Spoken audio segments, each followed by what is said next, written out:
Hello, everyone, and welcome to the tiebreaker for NASA Season 4 regular season. We're going to have LLC versus Chikara chatting here. I'm AJ Cannon. I am joined by Cloak Oak.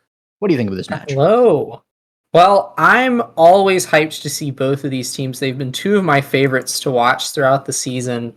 So just because we're nearing playoffs here, we're already seeing the hypest matches, and now we're getting to see, in my opinion, two of the hypest teams that are in the NASA circuit. This is definitely going to be a match for the night. I'm excited to see the chatting new roster. I don't know how many of these are substitutes, how many of these are here to stick around, but we actually have Bloom rather, and Carmine in the place of Drew and Oppabug tonight. So chatting is mixing up their roster a little bit, and then on the side of LLC, we are running more or less the regular squad. Do we have pick bands that we can yap about here as we jump into the game? Somewhere in one of the many different places. Well, we do have map pick ban up on the screen there, as you can see. Of course, Goo and Demon Dice, no love from the players. One of the more commonly, or some of the more commonly banned maps. We're going to Atlab for the first map. Going to be very much a standard map there, although we'll see how the picks turn out. We have a bit more of a kill comp coming out here from LLC on the blue side there. The Zentaro ban in fear of Maloom's goalie, of course. And then, I believe it was a Fani ban from the red team there. Looks like that is confirmed. So, yeah. Yeah, and then looking at Chatting's comp, we're running Asher goalie with Kai Kazan in the forward positions. So definitely more core control oriented, and we're on Atlas Lab for game one. So either one of these approaches are definitely viable, but it is a quick strike explosive entrance start. Luke will be the only one opting for explosive entrance on that IME goalie. Everyone else wants to make sure they don't fall behind in the midfield. They'll be picking up quick strikes as we jump into point one. Yeah. First barrier going down very quickly there to Chikara chatting, but the second one follows pretty quickly on. Loom passing up to the top there, going across, intercepted though by Luke before it gets to the barrier. Bellringer almost hitting into the own barrier there. But so far, those two barriers staying pretty strong here as we continue through the point. The black hole is alive, and a lot of damage actually is on that X from the barrage from Kai. So potential there. Great dribble with the ultimate from Vice there. But no kill and no barrier just yet. Again, is going for cycles. Neither team really is finding the purchase to be able to get through these goalies on either side. And it's going to be Luke passing back to X the top, but it's intercepted by a great dash by Carmine. Going through the bull rush from X is really nice, but again, not quite able to do the core flip. Will it be enough? No, the Asher primary, that barrier beat is really good. But on the other side of the map, we do see that Kazan dying a little bit too close to that black hole and goes flying off the map. And now it's the kill, sort of the KO cascade as Reset is being beaten up by the X. They lose the barrier there on the side there, and that's almost a goal. Not quite found, though, by the Vice. Not enough abilities left over after the kills. And now X is the one that's almost dying. The Vice, the barrage backwards, actually passes it to Maloom. Almost bad, but ends up being really good. And that's actually Carmine taking the barrier on the other side. Now it's completely flipped to the other side, but not quite in the goal there as the goal was still opening. It goes to the bottom. The stun, though, from Vice means that Kai doesn't quite have control just yet, but he passes it to the top, gets it over to Carmine in the end. The firewall sentry, though, putting it forward. Maloom has that core flip, not going to use it just yet. Going to save it when he really needs it. Yeah, no, this is a really strong start here from Chatting. They grabbed the first goal here, and that's big, big news. The point was almost turned around there. But, I mean, all things considered, that was theoretically Chatting's tempo point. You need to get Carmine up to level 2 so that Kazan can actually have the other half of the kit unlocked. And now they're there. I mean, sure, they're taking heavy hits for it because, well, LLC also have their full kits unlocked, and those ults deal a lot of damage on Vice and X. But Carmine and Reset now have their full offensive pressure up to meet them as long as they can stay alive. But it's going to be tough because the damage is coming out here. Yeah, a lot of damage there onto Reset. The Black Hole not being popped might have even been a kill there, but the Sad Boys angle is going to mean the barrier stays alive there.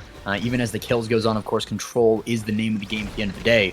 But the control here is just, again, neither team quite finding the level of control uninterrupted to set up against a barrier. So a lot of these barriers are taken by momentary plays. That's actually a really nice play by X there, getting the kill, starting the power play there. 8 seconds until Kazan is back up, passed down device, almost intercepted by Maloom, and it is in the end. Goes a little bit further down. The Firewall Sentry is also really nice, but it just buys a little bit of time. And now Kazan is back on the field. Yeah, and I mean, we've been talking about the damage coming out on the side of LLC, but Maloom is also dealing a lot of damage onto Wallaby right now. That X is definitely looking very weak, and getting hit by the black hole damage isn't going to help. But what might is the barriers finally going down here. There's an open goal. Hungry Boy channels the supernova right there, but it's Maloom's core flip that'll clear it. Another core flip out from Loot, but Maloom is there to catch it. Maloom is now looking low, though, potentially dead, but instead Wallaby just gets to punch it in. Well played there from LLC. Eventually the damage paid off. Yeah, and it's one of those things where you don't like to see those wins early on if you're Chikara chatting, because of course X comps, we've been talking about it for a while, X comps or scaling comps in general. Of course they do have a lot of damage available on the IME device, but if X is able to get those early wins, it makes those later wins so much easier when he scales up. So you really want to be winning more convincingly at the start here, and that's going to be a great cyber sweep. Not quite enough to get the goal, but passes down to X, who sets up the bell ringer, but it's not quite the dribble off the bottom that he was looking for, and it's cleared around with a red core. The black hole almost kills Carmine, but it does secure the goal in the end, so really nicely done, even if it wasn't the KO. Yeah, and I mean, even though there's so much kill pressure coming out right now, I mean, we're seeing LLC getting a lot of KOs, even in these early sets where they don't really have damage awakenings yet.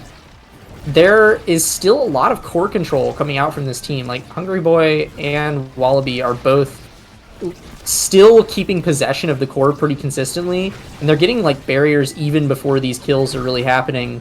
That being said, I mean, Carmine is consistently having to put his life on the line on the other side of the field. But the flips are being forced out by chatting, and this could be their chance to seize an advantage here as Carmine gets to come back into the play with that orb. Yeah, Reset's also playing very much on the edge there, striking while still inside device ult, but managed to get just outside in time for it to go off. It was like a pixel on the inside there.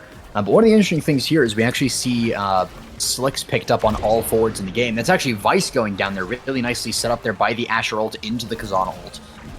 But with the Slick kicks on Carmine and Reset, we see a lot of options for the core control. Nice barrages like that set up from the speed. But they are squishy, so as you've been saying, yeah, Carmine is really low for a lot of the game, and he doesn't really have many options yet to regenerate that because there's no Vamp Braces, there's no Siphoning Wand, nothing like that to be able to survive this kill comp. And I mean, that's so much damage. It's already not even 10 seconds in, and 2 people are almost staggered. The barrier goes down. The X-Tech, though, isn't enough to get the second credit to Maloom, where credit is due. But Reset and Carmine having to play on the edge, having to play super far up, even while low on health, just to be able to keep this core in this game alive. Yeah, and I mean, I gotta compliment the way that LLC is going out damaging these players on chatting, because it's one thing to just land your abilities, right? You, on your character, being able to line up your abilities onto someone else. But, I mean, as they close out the set here, all 3 members of LLC are working in tandem to take down the players on chatting. They're doing a fantastic job of layering their abilities both on the core and on the players to ensure both of their win conditions simultaneously. They'll be rewarded for it here in this draft. What should we be eyeing here, AJ? I mean, I'm thinking Aerials is pretty good on a lot of the characters here with that IME, with that Kai. But of course, there's also Hotshot, there's also Peak Performance. Primetime going to be picked up by the IME there. Peak Performance on the Asher is really nice. With that Mom Boots, it's just going to be a lot more speed. Maloom's going to play a lot more up and be able to also dodge around a lot of these abilities you're talking about, them being able to hit them. That's going to make that a little bit harder. The Hotshot on the Kazan does mean that there's a little bit more core speed coming out of him, and of course that Aerials does fall to the Kai in the end, so he's going to be also pretty fast.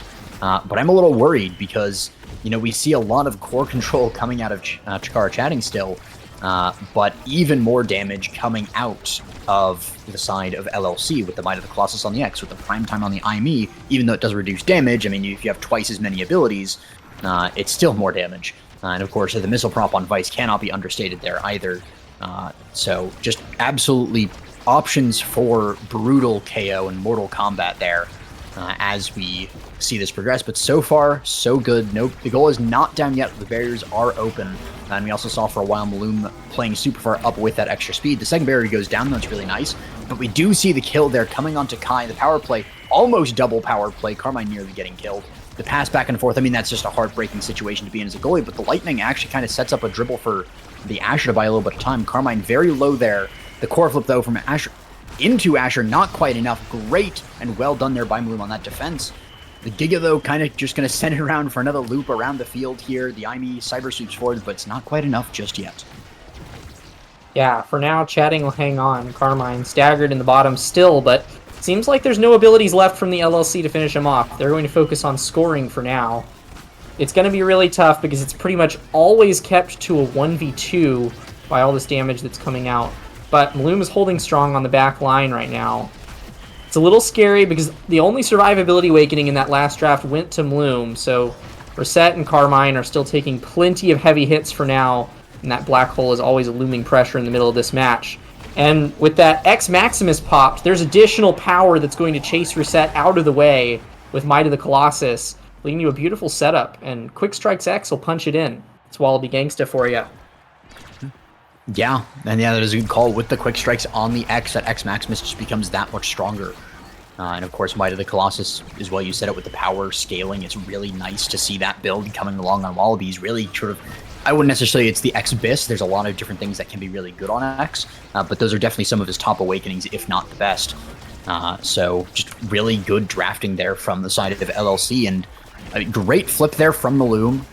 There's also the flip from Wallaby that didn't quite connect a little bit late on that. But the lightning there from the missile prop on the Vice. I don't know if the missile prop quite played as much in that hitting, but ooh, we see Carmine dying just so he could hit the one core a little bit further. And now it's a 3 versus 1 in Maloom. He's good, but he's not quite that good. That's so difficult to play through, especially when they have abilities up like that Vice Thunder Cord, Power Cord. That's it. Yeah, well, and I mean, the additional speed for Momentum Boots is always nice, but it's really hard to keep it up when Hungry Boy is able to collapse like that, because Vice Chain Lightning is pretty much always going to reset Momentum Boots, and so you're just left with that much less speed, that much less to deal with any sort of collapsing scenario where the enemy team actually gets the advantage on you. So Maloom is really like left out in the dry when these forwards are dead, more so than most goalies would be. But Chatting have a chance to take it back right now. They're maintaining possession on offense, and that speed from Maloom is actually meaning he can walk up and contribute to offense a little bit. And Chatting are now dealing a little bit of damage of their own to Wallaby here. Yeah, but you see just one ability there from the X is doing so much damage to Reset, and with no healing at play on either side, you really have to do enough damage. And if you're sustaining damage while dealing damage, it's really just who can do the more consistent damage to actually win that fight first, rather than who's able to out-heal the opponent or anything like that. It just becomes a raw DPS check. And I mean, LLC with the entire comp of X, IME, and Vice is no slouch in the DPS check department. Yep, Reset forced to play a little bit back, but for now the passing plays are still coming out, forcing out a lot of flips here from both sides. Maloom, but a passing play from Reset will guarantee that Carmine's able to slide the goal in. That'll give Chatting their first point in quite some time. They're still behind in the set. Yeah, I mean, I was heartbroken for a moment when Maloom just rushed the flip a little bit into the IME ult, but it actually was perfectly calculated, ended up working out perfectly. So who am I to judge at that point? But X almost killing Reset here, but Reset with a timely dodge, not getting hit by the second quick strikes from the X. The core flip, though, is really good from Wallaby, as we see the core sort of stalling out in the midfield here, maybe giving X a chance to regenerate real quick. But the IME ult is a nice setup, maybe just waiting for that cooldown as well. We see the second barrier going down, but so far it's so difficult for Chikara Chan to get across the field. And Maloom is really holding down the defense, but you can only hold down for so long before you need to get that offense in. And it's not quite enough just yet, but neither is the offense of LLC, who's not quite able to get through Maloom, but they do get another kill, and that's the beginning, potentially, of the end here of this set for Chikara Chan. Yeah, I mean, we are seeing a power play right here for the LLC. We've been seeing a lot of them this game. But in addition to the player advantage that's talked about a lot when you're playing up against a kill comp, something else that doesn't get talked about a lot is the energy advantage. Carmine and Reset are having to constantly use their energy burst in order to just prevent taking damage. The only one that ever has flip up on the side of chatting is Bloom, and that's not even going to be enough to save the goal right there. Another set goes down for the LLC.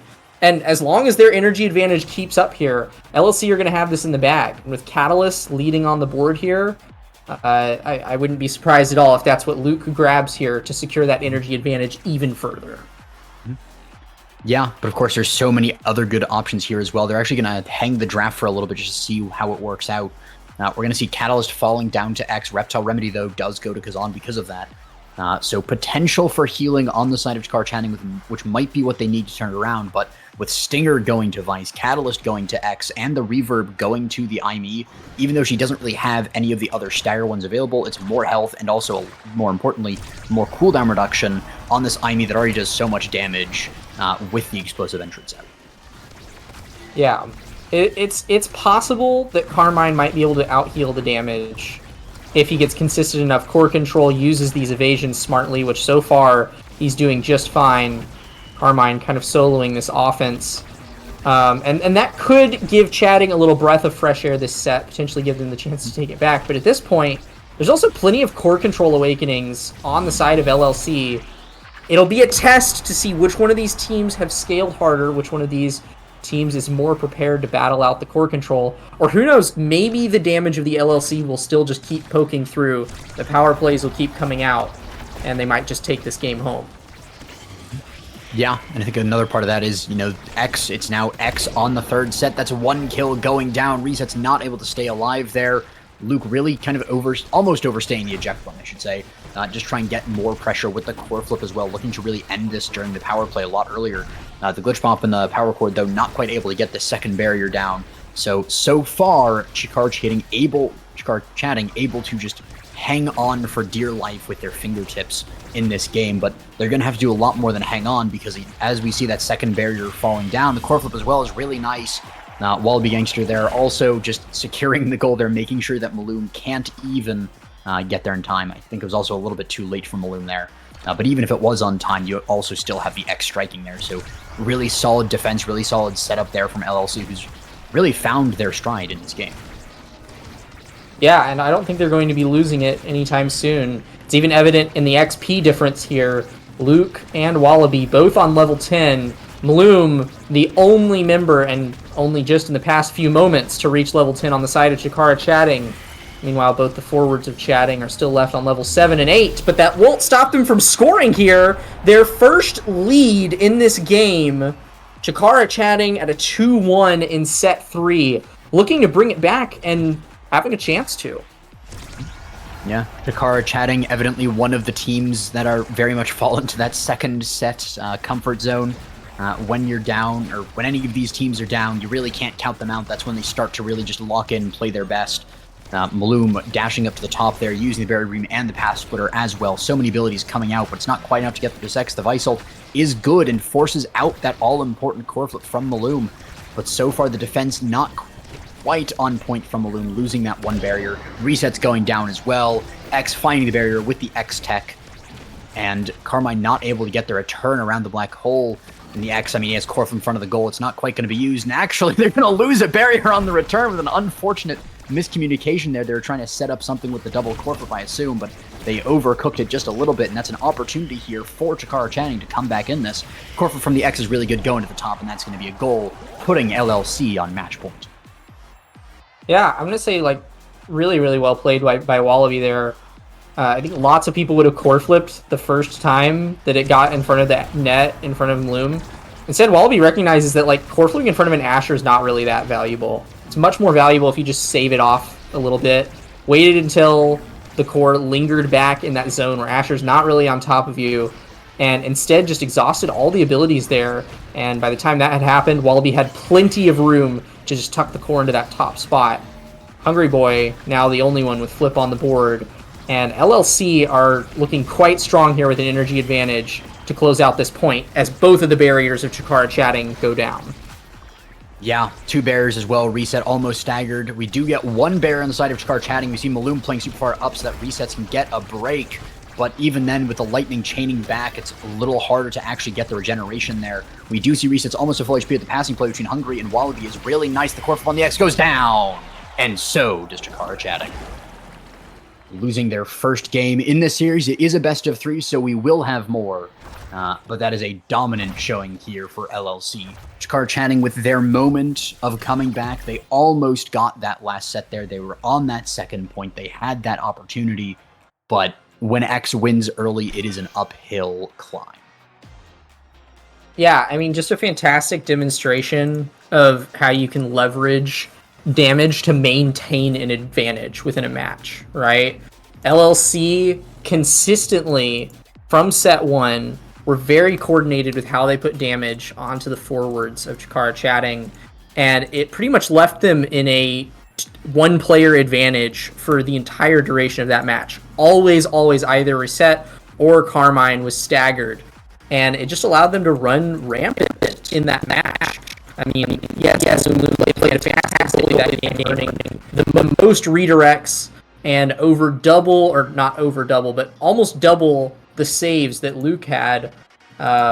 Just fantastic goalie gameplay, but there's only so much you can do when it feels like your team is constantly a player down. LLC did a fantastic job setting that scenario up for themselves, and it won them the match.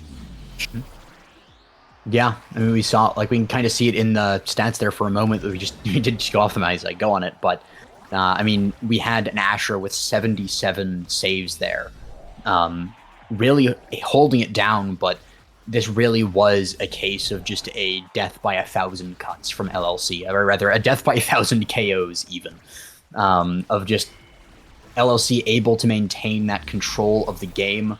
They lost control of the core a few times, but it was very rarely enough for Chikara Chatting to really come back in a real way, as LLC just kept dominating over and over again. They kept control of the enemy players, and in doing so, kept control of core for in very good fashion for so long there. So LLC looking to be the favorites right now off of that performance, though, of course, as we go to game 2, plans are going to change. Chikara Chatting's going to look to change things up, and we are going to Oni Village, which is notoriously not a super kill heavy map. You can find kills on there, so I wouldn't be surprised if we see LLC going for another kill comp off the back of that. But it's usually not the meta comp to go to on that map. We usually see a lot more control coming out of it. Yeah, and because of that, I think it makes a lot of sense that this is the map that Chatting selected. Knowing that the roster they're running tonight is wanting to focus more on this core control, I think that they are definitely favored for this map, as long as they execute as well as they did in their brief moments of brilliancy that last match. If they can keep that up without having so much damage on top of them over the course of a whole game, they're going to have a real chance to win it and bring us to a game 3. That being said, we are likely going to get to see a core control comp come out for the side of LLC. And, I mean, we saw them pull off some moves last match, even though they were playing a damage comp. They did a fantastic job of moving the core around. Yeah, and that is, I think, one of the biggest things that a lot of people going to, learn the KO comp style, they tend to neglect that side of things with the core control. So you see a lot of games where people are fine at getting the kills, but then they're never able to capitalize on them. So they might eventually win just because they're getting enough KOs that there's no one left to stand. But, even while LLC were getting those power plays, they were making really good use of them. They just also happened to have a lot of power plays. They were really kind of playing both sides of that. So really good use, but even when it was just one KO, or even when there weren't KOs and they were just controlling the opponents, they never lost sight of the objective of that core. So if you're looking to learn kill comp stuff, if you're watching these streams as sort of just teaching material, then that is one thing to really pay attention to from the side of LLC. As on that map, as we go into Oni Village, they will probably be on that core control, like you were saying. So look at how they core control. And then if this goes to game 3 with Chikara Chatting winning on their own map, Then they'll go to Night Mark, and that's going to be another kill fest, most assuredly. But yeah, look for how LLC controls the core and not just how they kill if you're learning to kill comp, because you have to have both things to make it work. Yeah, certainly. It's kind of ironic, actually, because the people that taught me how to incorporate core control and KOing into your play style, like how to like mix the two of them together, was actually Drew and Appa from Chikara Chatting. But now that they're not here, this new squad doesn't seem as interested in the typical chatting playbook. They're making a name for themselves with a very core control focused play style. And I'm here for it. Honestly, I'm here for it. We know that Carmine and Bloom are both fantastic players. We saw it last match. It's just a little hard to show off how fantastic you are when you're always missing that health bar. So yeah, we're going to get to see some good moves coming up in this next match.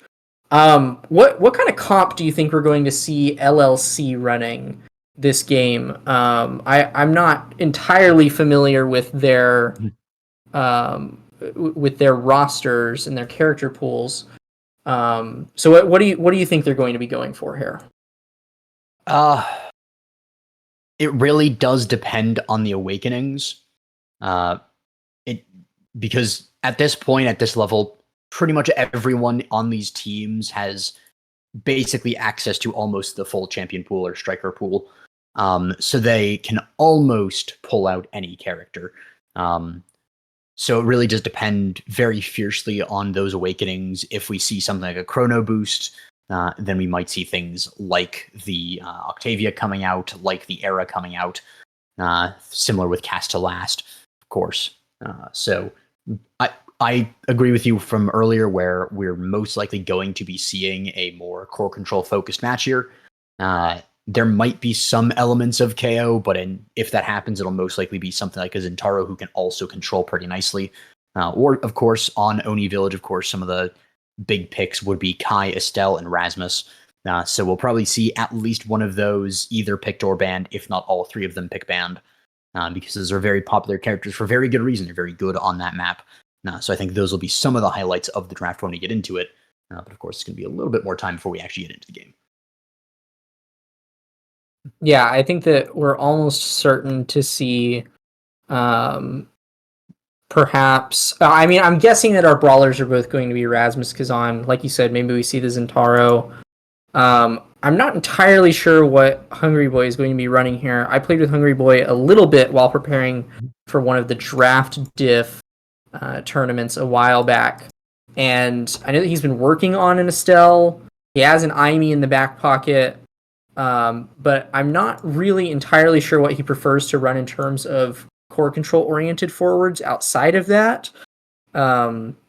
It's possible that maybe we just see the Hungry Boy go to Old Faithful on the Vice once more. And maybe we just see go into town on the KO comp once more. Who knows? Yeah, I mean, we could see the very rare and very chilling core control Vice. I mean, it's kind of a meme.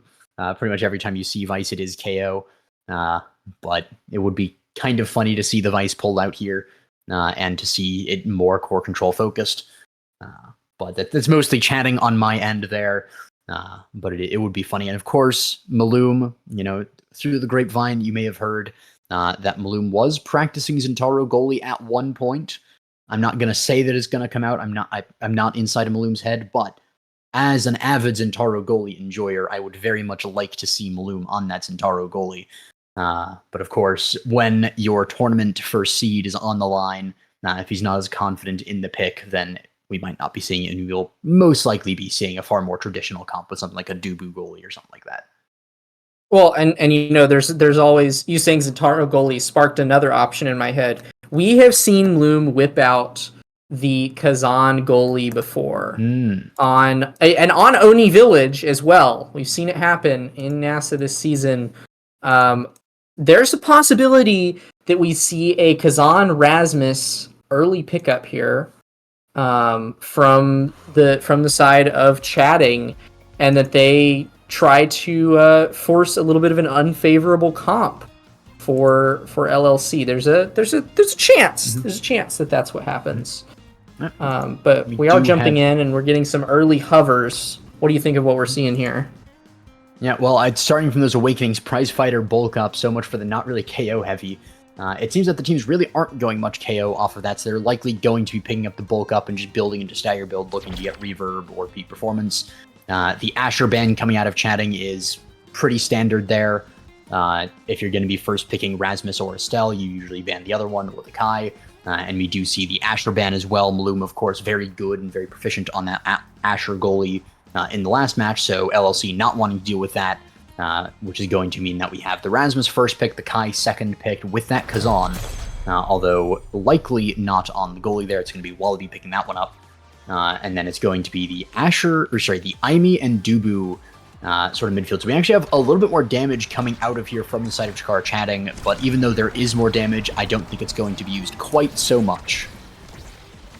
Yeah, I mean, everybody did opt for Bulk Up here, but I think that's more so just because it's a solid pickup in general, and it's way more solid than Prize Fighter is ever going to be, especially if no one's focusing on KOs. We have early barriers going down here as chatting take a quick lead here. Carmine attempts to go for a little creative hook play off the top, but is unable to quite find a goal there. In the meantime, they will maintain the barrier advantage. And not for long, though, actually, right as I say that, Cast or Curse, the barriers do go down. Hungry Boy and Wallaby Gangsta looking to get Wallaby up to level 2 before the end of this point. Yeah. We also see, though, Hungry Boy with that core flip looking to get a little closer to the enemy goal, but it's actually going to be sent backwards. And you can see Luke Giga blasting away. The core flip is used, but immediately countered by Carmine's secondary. Core flip actually forced, or used by Reset there to score the goal there. Really nicely done. Yeah, I mean, if you're going to trade core flips, you're really happy if yours is the one that scores, right?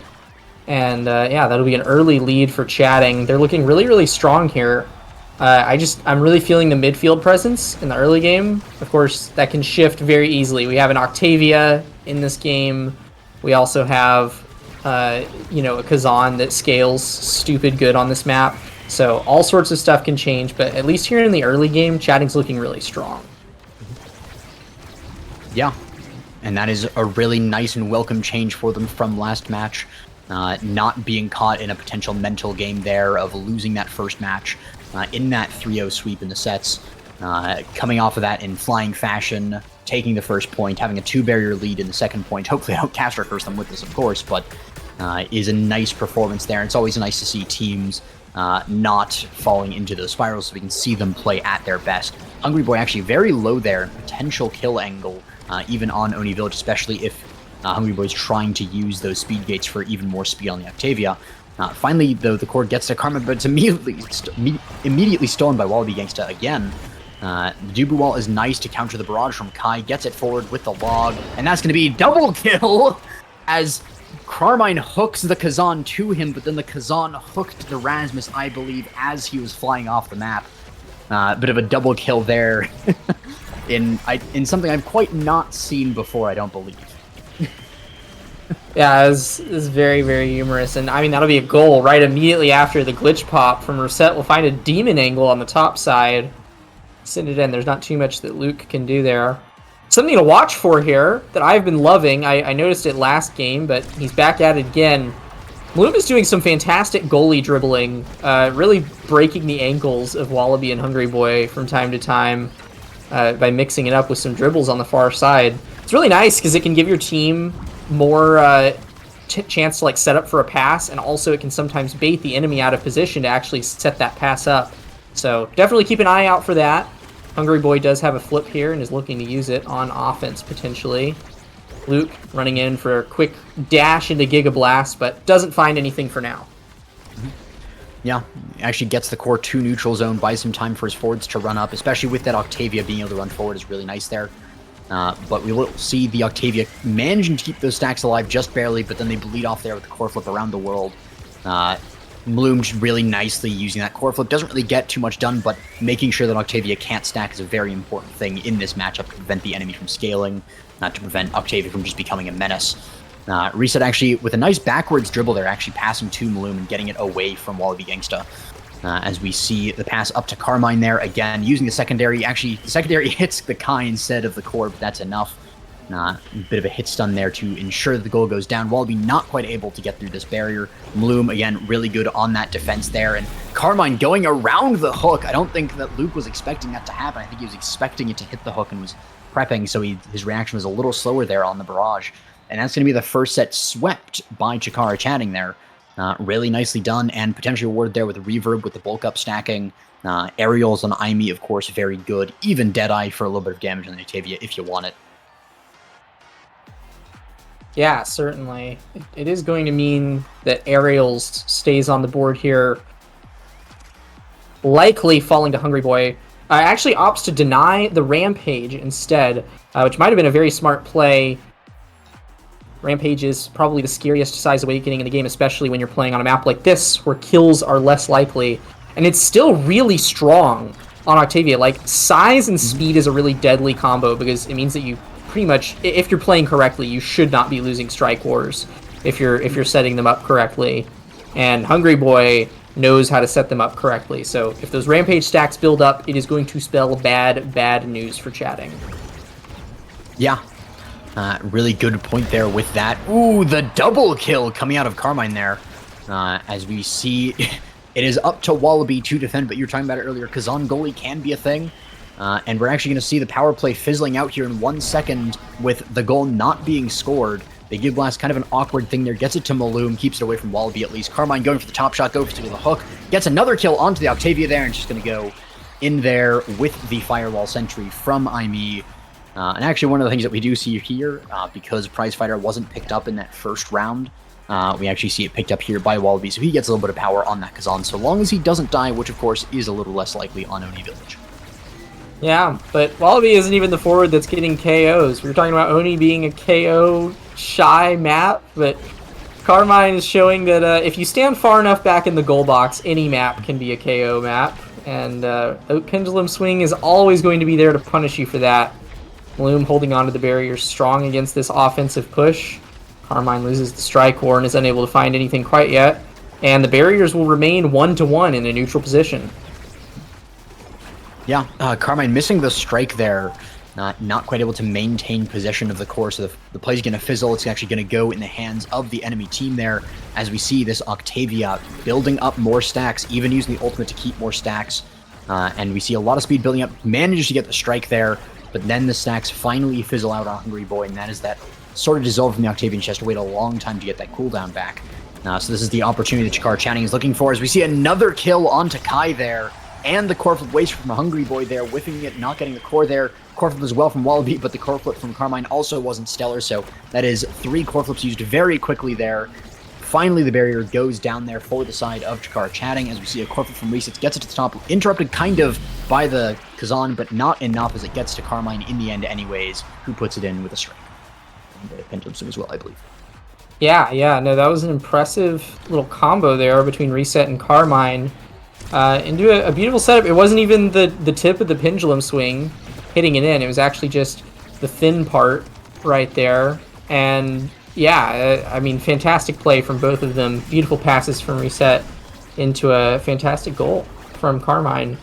Hungry Boy's been really struggling to keep this Octavia secondary up. The flow state has not been staying up for too long.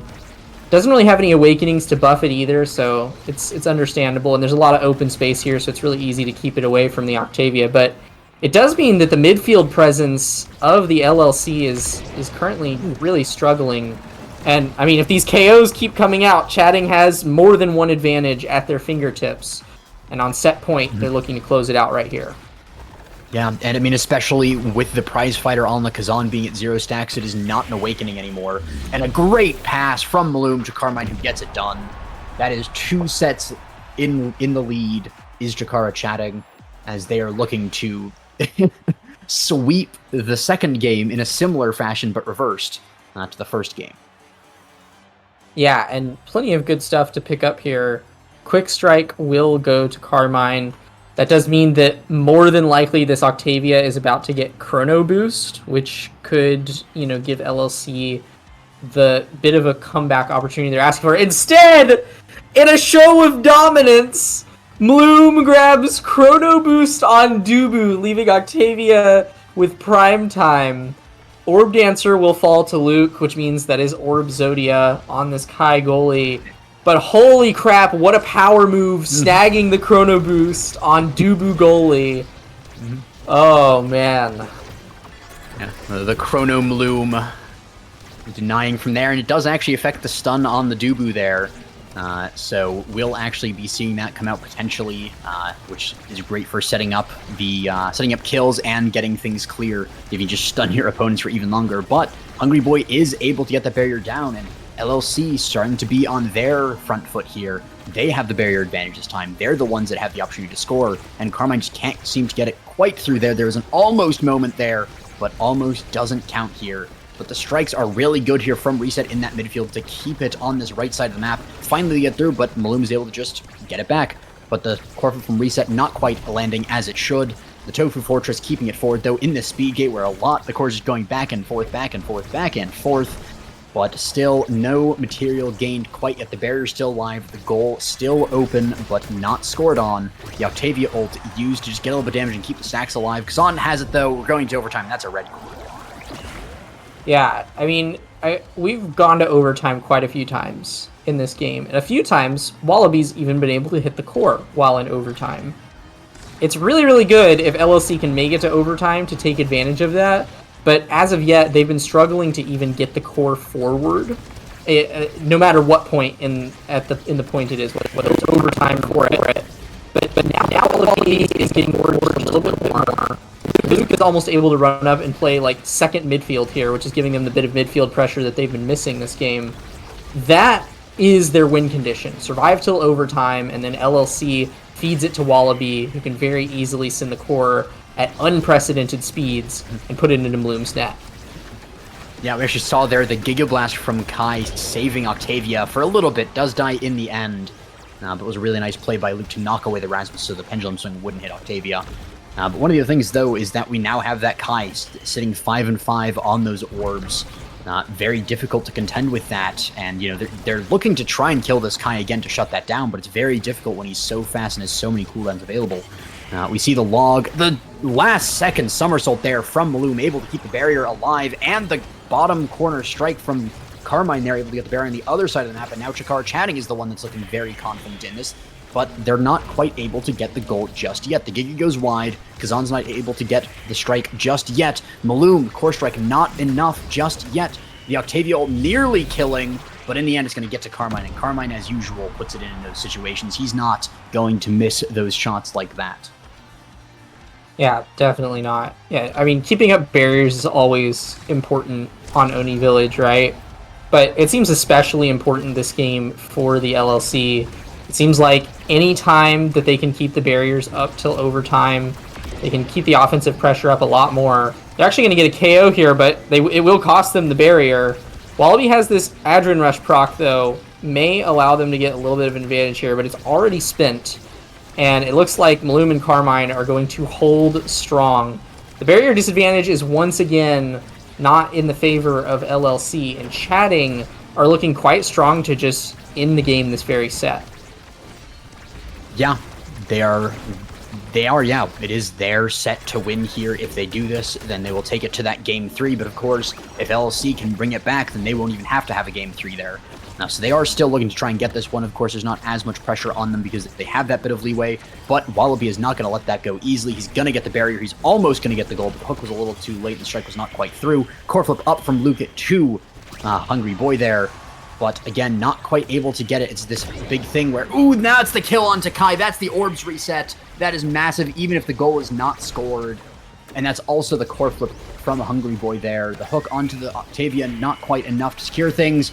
The demon angle from Dubu not quite there, just a little bit off on the angle.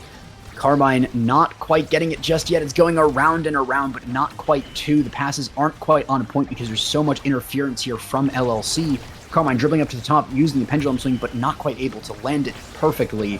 And you basically need to be perfect in these cases, or go with something like that. Great core flip from Reset to take the lead in the set. Yeah, and I mean, that is a lead that puts them on game point. If they can win here, they can tie it up, bring us to game 3. chatting looking quite strong here. Carmine and Wallaby both with core flips. Carmine will burn his here early, which does get a lot of abilities out, but doesn't find a barrier. Wallaby still left with his core flip, walking up, probably looking for a chance to use it here. But Maloom with the Chrono Boost Dubu roll, rolls out to the center of the field, giving Wallaby a shot there with the core flip. And the barrier advantage now in the hands of the LLC. They're not going down without a fight. Mm-hmm. Yeah, and we love to see these more even games here as we see them fighting tooth and nail for every point. We see Carmine with the core, dribbling along the bottom, dribbling along the barrier, dribbling along the goalie box even to put it in with the pendulum swing. Luke just not really able to do much with that as Carmine just dribbles around the entire team and scores there in the end as well with help from Reset to put it up to him. Well played by Chikar Channing, taking it to a game 3, and of course, the Chrono Maloom able to defend so well. Yeah, not even needing to hit level 10 in that defense. Just Reset and Carmine maintaining possession so consistently throughout that match. And also finding KOs, weirdly enough. 8 KOs across their whole team, 5 of them on Carmine, 3 of them on Reset. Just like weirdly opportunistic gameplay here from both of those players. Just taking advantage of those split-second little mistakes in the positioning of LLC. And, I mean, there was a second in that game where chatting didn't look like they were gaining to win it. Yeah, and, I mean, it's always funny to see how even just a change in map, a change in draft can really switch it up on the teams. As we saw, of course, in that first game, LLC was looking like a clear favorite in this, but chatting, again, absolutely phenomenal gameplay in this. They were flawless on their team play. They were rarely able to just get the core to one another most of the time. And the times when they weren't, it was not really their fault. It was because there was so much interference. Again, credit to LLC. They played the game. They were not shut out completely of this game. They put in the effort to take this almost to them. I mean, they only got the 1 goal in the end. It feels like they got so much more there because they were so close so many times to really taking this. If they had just that 1 extra hair to be able to get it through, to get that proper setup that they needed, to get the Octavia with just a couple more seconds on her secondary to go just a little bit faster, they would have been able to take control of the game. They would have been able to score, but they weren't quite able to secure their win conditions, and as a result, they just weren't able to get that last hair they needed. So game 3 it is going to be going to Night Market. What are you thinking about that map and how these teams are going to draft on it?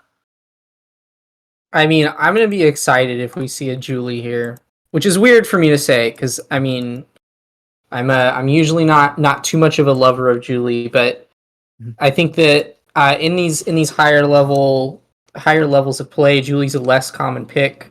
But Night Market is really the place where she shines. And we have, I believe, both. Actually, Carmine doesn't have a Julie, but Wallaby at the very least has a Julie of some notoriety. And so I'd love to see the Wallaby Julie come out on Night Market. I think there's a decent chance that we see the Reset Aimee once again. Aimee is so good on Night Market because she can so easily deal with the rotations that the goalie midfield defensive combo can put out. Aimee doesn't really struggle with those because Glitch Pop and Cyber Swipe can both easily reach anywhere that those rotations could be putting the core, since Night Market is such a small and enclosed map. And then I think that it's very likely that LLC runs back a kill comp on this map. Night Market, you're so close to the walls at any given point in time that putting out damage is really, really easy because it's pretty easy to predict movement and land those abilities. And then it's also easy to find the KOs once people are staggered, right? So that's what I'm predicting early. Mm-hmm. There's also a chance that we get to see a Drakkar come out from Reset, one of their more well-known picks. So yeah, lots of interesting characters that we don't usually get to see picked, especially in these higher levels, that I think Night Market could give a chance to shine here. Mm-hmm. Yeah, we also see that Carmine does have a Julie in the Twitch chat there. And I would be very surprised if Chikara chatting with Opabug as their coach didn't have any sort of Julie experience. So we might get to see that as a contested pick here. We see that Vice is going to be banned out by chatting there, keeping it away from LLC, keeping that kill comp from forming, but the Jakar also being banned away, especially on that Stinger start. Of course, Jakar, Stinger, a match made in beta. It has been very powerful basically since the inception of the game. And we see that Fini first pick up here from Jakar chatting there. Fini, of course, really shooting in popularity at a goalie recently after the recent patches. So a lot of opportunity there in a kill comp there to just boost the damage and do a lot of damage as well. In addition to the core control, she really does a little bit of everything and does it quite well. So going to be really interesting to see what's paired with that. But of course, that does mean that Julie is available. So is X, so is Zentaro, so is Asher. So many really good brawling characters are available for LLC to pick up on this 2-3. They're going to go with an Aimee to start with. Your time matter earlier is very good going into this map, of course, with the teleport. Any of the teleporting characters are amazing, but I do agree that Aimee is one of the best just because she has so many tools available, not just the teleport. So, yeah, going to be interesting to see what it's paired with. Yeah, I'm really excited for this Fini here. I'm assuming that this is a Mloom Fini goalie that we're looking at. And in my opinion, Fini has quickly, since the recent buffs to her move speed, become a meta pick. Like I think that she is one of the top goalies in the game on maps where she works. She has really high CDR, and so you pretty much always have abilities at your disposal, and all of her abilities have incredible range. So she's really good at keeping the core on the enemy side of the field. And then, of course, with that damage debuff and the damage that Fini puts out herself, she's a fantastic addition to any comp that's looking to deal damage. So yeah, really, really strong character, and with Now and Rasmus to back her up, which are the other picks that chatting have gone for here, I think that this team can very healthily flex into either damage or core control. It's going to give them a very nice, well-rounded comp. Yeah, there is the Julie there. Predicted since the beginning that there was going to be a Julie, although it's very surprising that it falls to the last pick. I would not have imagined that a Julie would fall to last pick on Night Market there, but there's just too much respect given to that Fini, as you were talking about. The Aimee, the Kai as well. It's probably going to be Luke again on that Kai. Seemed to really like it in the last match and really seemed to do a lot with it. So now with the Aimee on his team, going to be interesting how they work together. Of course, Giga and Glitch Pop are very similar abilities. Of course, they have their differences, but they do sort of fill a similar role of being able to control the core in some really weird and creative ways. So having both of those tools available on your team is going to mean that core control is going to be a menace here. From LLC, in addition, again, to the damage we've been talking about it, with damage on Aimee being really high, she can really do a lot of work with that. So pairing that with the Julie, Kai as well, they did buff the damage that Giga Blast does, so no slouch on the damage either. It's going to be interesting to see. I'm predicting that there's going to be 3 Stingers from the side of chatting. I think on LLC we might see an Aerials on the Kai, but I think otherwise it's still going to be Stingers on the Aimee and the Julie. Yeah, that makes sense to me. I don't see a world where we get an Aerials Julie here, obviously. But yeah, I think that definitely we're going to see more Stingers come out for the side of LLC, but I also think that there's a chance that chatting opts for Stinger as well. Like, weirdly enough, Stinger on Now is really, really good because her secondary, you end up just kind of accidentally hitting people with it. Like, the haste is really, really nice, and you use the stun sometimes before you get Monumentalist, but like a lot of the times your secondary just happens to be near people and you're using it for other reasons. And so Stinger on Now can easily put out a lot of additional collateral damage. I do think that they could easily flex into the mobility that Aerials provides as well, but yeah, definitely chatting can kind of go either way on the starting Awakenings here. I'll be interested to see which angle they decide to go at it from. Yeah. We will see shortly once we get into the game. We're loading in, and we do see that it is 4 Stingers. We have Aerials on the Rasmus and the Kai. Wasn't expecting the Rasmus to pick it up, although it can be very good on him. Extra range on the hook is quite nice, and of course also movement speed for that secondary as we see him blitzing across the map. First barrier goes down there as well within just a few seconds of the match starting. Really good showing here for Chikara Chatting, coming off of that last win, of course. But we do see the Finny secondary actually able to save that first barrier. The second one does fall, of course. Or I should say the first one falls, but it would have been the second one had that top one gone down. Carmine able to get a second barrier on the other side of the map there. LLC not quite looking as strong, especially as Aimee dies there. And we see Wallaby Gangster going for a little bit of a dribble there, but not quite able to push it through, even with the barrage from Luke there. The now arrow, not quite enough speed to get it through, but a hook from Carmine is going to pull Luke out of the way. And that's going to be Reset taking the goal. Yeah, no, fantastically coordinated already. We're seeing plenty of damage coming out from Chatting. Bloom is pretty much left in the back line to just chill. And Carmine is actually taking a lot of the brunt of the core control and the midfield presence here, just taking the core and running with it while his teammates are, left to support and provide all of this extra damage that's giving them the extra advantage to win the match. But, I mean, it's too early to call who's going to come out on top here in the early sets. Chatting are looking quite strong, but that can change at the tip of a hat. Yeah, and we see another kill onto this Aimee as well.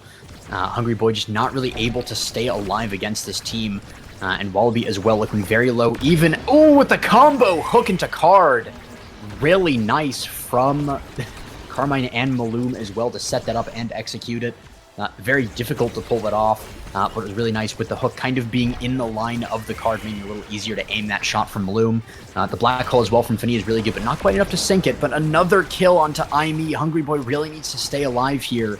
And this continual power play here from Chikara Chatting is just really well executed as they get another kill and a goal. Chikara Chatting looking dominant in this third game. Yeah, and I mean, something to keep in mind is that if they take an early set here and continue to get these KOs, the XP difference is really going to start to show.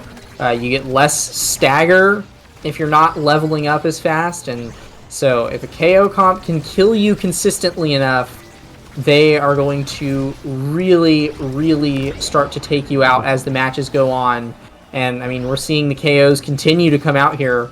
Wallaby and Hungry Boy still both at level 2 as Chatting come close to closing out the set. Yeah, we even see, there's the goal from Carmine with a really nice dribble into the strike there. Well executed there by Chatting and especially Carmine. But one of the things that we're seeing actually in this matchup is Finny actually just putting the secondary down on that speed gate in the middle every time the Julie Wallaby wants to try and take that speed, which is really nice game knowledge by Maloom to know that that's how Julie plays the game on this map, but also just a nice execution of that game knowledge. Quick Strike's going to now, though, is going to be really nice in the midfield there. Reverb on that Rasmus, just more abilities, more stagger, really nice. Also denies stagger from the opponent. Deadeye going the way of Aimee is a nice way to fight back, as well as the Orb Ponder on Kai. Of course, Luke really loves those orbs, as we saw in the last match, where I believe he even topped the stats for orbs taken in the game. But of course, Missile Prop on that Finny is going to be a force to be reckoned with, even if you get more KO on LLC, because more KO isn't more survivability unless you're able to get the kills like Wallaby does there with a great 1-2 punch onto the now to start it up, and that's first blood for LLC. Yeah, I do kind of think that going for knockback KOs is the LLC's win condition here. And they're playing into it well early. We had 1-2 punch and Deadeye picked up for the Julie and the Aimee respectively on that draft. So Wallaby and Hungry Boy definitely can pressure these walls a lot more, which is a really valuable tool on Night Market. But the longer that these points go on, if LLC don't score these goals early, which right now they have the barrier advantage, so they're making good progress on scoring early goals. But if they don't score the goals early, the damage is just going to tick up over time, and eventually Chatting's going to catch up to them and score anyways. Yeah. We also see there the Finny card actually used to dribble in the midfield there to help the midfield gain control. Core flips, though, used from both sides. That's going to be the barrier going down after a really weird angle there, bit of a Night Market angle. As we see Carmine really good at just sending the core and the goalie in alongside it. Just really well done there by Carmine to find that goal. And LLC, they were starting that point really dominantly, and they had the lead, but they just weren't able to contend it. As you were saying, the later the points go, the harder it is for LLC. Yeah, but I mean, they are making strong kickoff plays. Like, LLC are making really strong kickoff plays. Already here we see a ton of core flips forced out, and actually both of the forwards staggered for chatting here. Wallaby manages to find the KO right there, and it's a power play now in the favor of LLC. A double power play and the goal. That is the kind of points that LLC are looking for. Replicate that 9 more times, boom, you've got yourself the match. Mm-hmm. Yeah, I mean, it's going to be difficult to replicate it as we go, though, because, you know, it can be one of those things that you fall into a very easy trap when you're playing a more KO comp, or if you're KOing the opponents, it can be very easy to fall into a trap of, like, I'm, you know, the hunter, so to speak, but it's very easy to become the hunted if you have that mentality, because you're not playing as safe, you're not playing as respectfully, and we see very consistently LLC able to take advantage of those small moments and those small mistakes where Chikara chatting is just going a little bit too close to these edges, and there we see Wallaby setting up a perfect 1-2 punch there. The classic Julie sort of trap is to hit it close to the wall and then hit the poor midfielder as they're trying to control the core. Great passing play as well, and a kill as well. Power play chained together from LLC. We saw it earlier, but Carmine not quite able to stand up this time. Not quite able to defend that goal with a glitch pop from Hungry Boy actually going to hit stun away, even as Wallaby was there to contest as well, but it wasn't necessary with a perfectly timed glitch pop. Yeah, I mean, it's one thing for Wallaby and Hungry Boy to be able to execute their own individual kill combos, right? Secondary into primary on both Juliet and Aimee is a deadly kill combo, but it's even more impressive when these players combo their abilities together to find KOs. In a turn of luck, there will be a KO found onto Wallaby right there, and it's power play in the favor of chatting now. They're looking to tie up the set. Yeah, but great time bought there by the side of LLC. Julie is now back on the field. The goal is still staying. The core flip, though, goes all the way around Loop. Perfect angle there by Carmine. Not going up, and just something that Luke was not expecting. Yeah, Carmine has been really mixing up Luke with this core control. It seems like between the aerial speed on the secondary and Carmine just being really good at setting up the corner offense, anytime Carmine can get one-on-one on the other side of the field, it is bad news for LLC. He's such a masterful player. But that being said, it's Wallaby who's going to be giving the bad news over to chatting here, taking the set and securing LLC a tie in this game, as well as grabbing set MVP. Lots of great stuff here for Julie to grab between perfect form, orb dancer, stacks and stacks, maybe size. You really can't go wrong with a Julie draft here. What are the rest of these players going to be looking at here, AJ? I think one of the big things is the Orb Dancer on the Kai. He already has the Ponder, and Luke is, you know, he took it last game. He's going to pick it up this game. I'm surprised it fell that late, especially with Fani, goalie, on the field. But going for the stacks on stacks there is nice. It's the more consistent speed of the two Orb Dancers, that spike in it. And on Fani, I think in general, having that more consistent speed is nice. So you're able to play up and go back, rather than Kai, who's able to sort of use his secondary with the core for an insane burst of speed momentarily. But a great power play there off the bat there. Great kill onto this now reset. Not quite able to stay alive for very long in the set, but able to, you know, get back on the feet. And we see Wallaby now very low on health, even getting tagged by the Fini secondary there. Really good kill opportunity if they can find some more abilities, but a lot of them have already been used. But there it goes. Julie off the edge. Yeah, I mean, it's funny how effortlessly chatting are dumping abilities here. Like, it seems like it's not even really impacting their offense to be using these abilities to damage Hungry and Wallaby.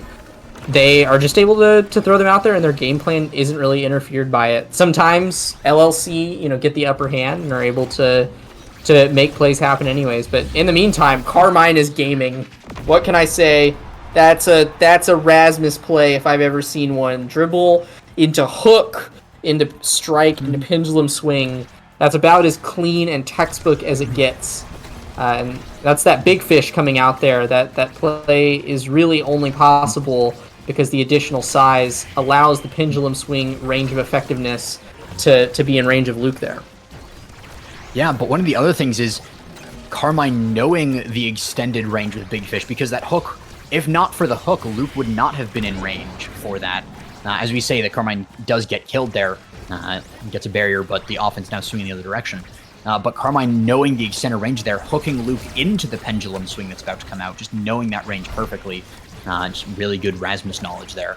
The hook as well comes out there, misses this time though, unfortunately, but the now ult is able to get a little bit of... Ooh, really well done there by Wallaby. Brutal for Maloom, dying to the core flip, and that's an open goal with a core flipped core right in front of it. If you miss that, that would be very shocking indeed, as Wallaby able to secure essentially a free goal without any contesting after just killing the goal. Yeah, and also grabbing Maloom's stacks on stacks there. Speed, always a huge advantage on Finny, and so removing that from her is a big point in favor of LLC here.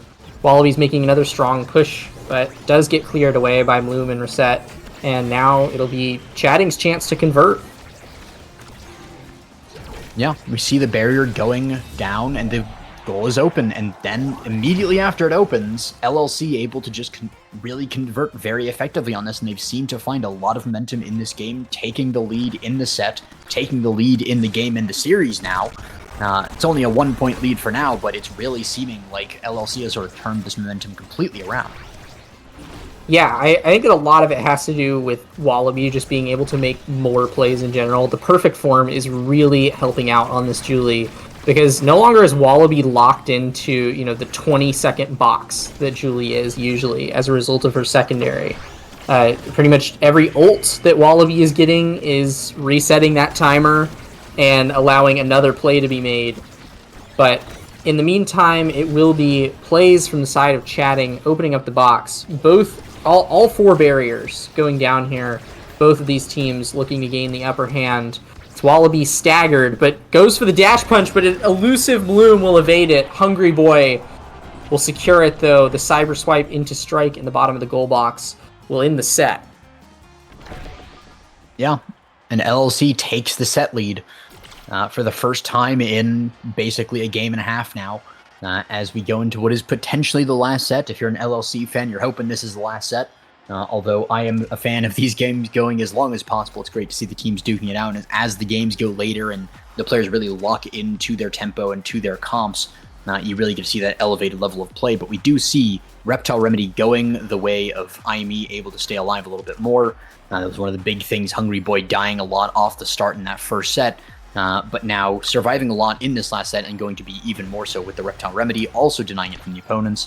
Heavy impact going the way of Rasmus's amazing Twin Drive on that now, Glass Cannon on Maloom, but Catalyst on Kai and Prize Fighter on Julie, both quite good awakenings there. Yeah, in my opinion, the LLC do come out on top for that draft, just because the additional Julie scaling is going to be so big. Wallaby's been finding these KOs, and I don't think it's going to be too difficult to find more of them as Bloom is staggered in the goal box, but a whiff punch will mean that Bloom gets to stay alive to see another day. But yeah, Wallaby, I'm guessing that this prize fighter will reach 3 stacks in no time, and Luke is going to be getting those core flips like mad with that catalyst up. So certainly LLC looking in a strong position here, but Carmine and Hungry Boy, or rather Carmine and Reset, definitely can show us the glimmer that they had in the early sets of this match. And there it is right there. Carmine, once again, just gaming in the goal box. Sets it up beautifully with the hook and the pass from Reset. And that'll take the first point for Chatting.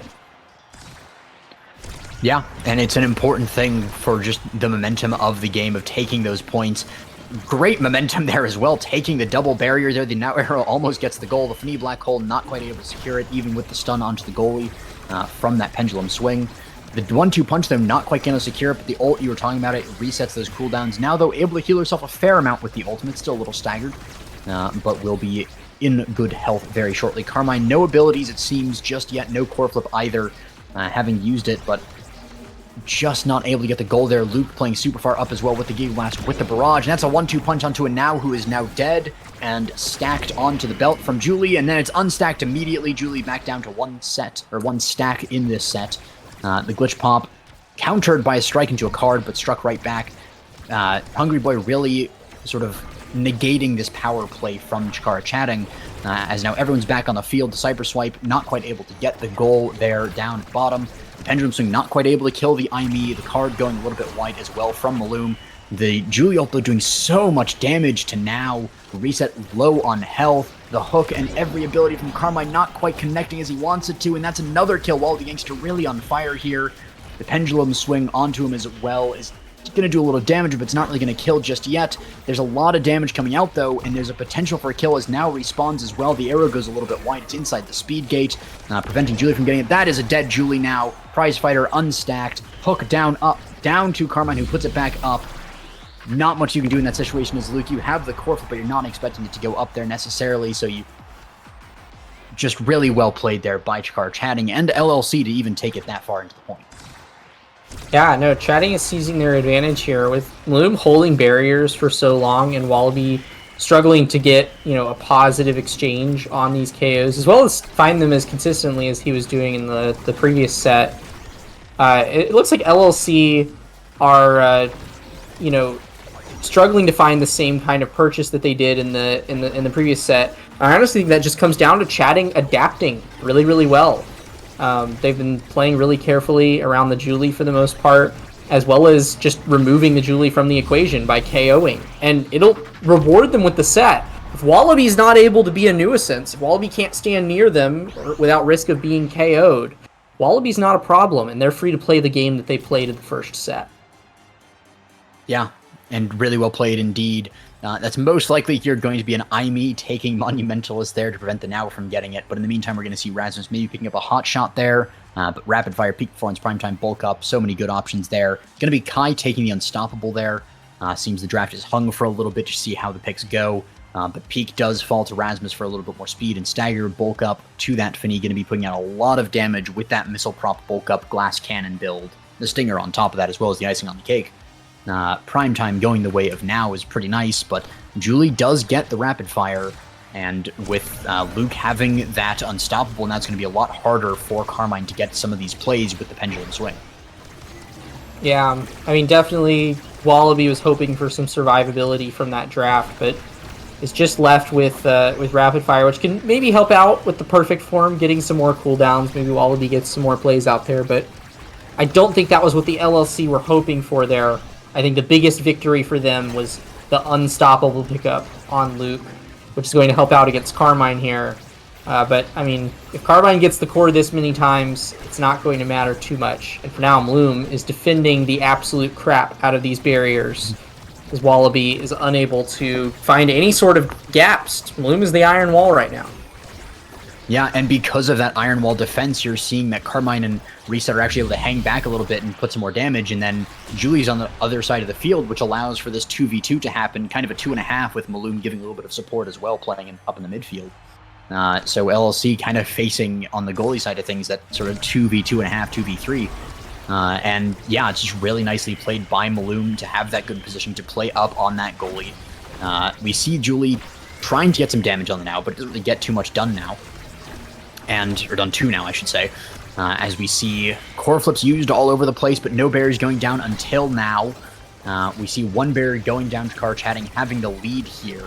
Looking quite dominant there, but again, that Unstoppable really helping out, not falling to the Pendulum Swing there. Julie taking the card, keeping the core on the other side of the map, but almost dying there.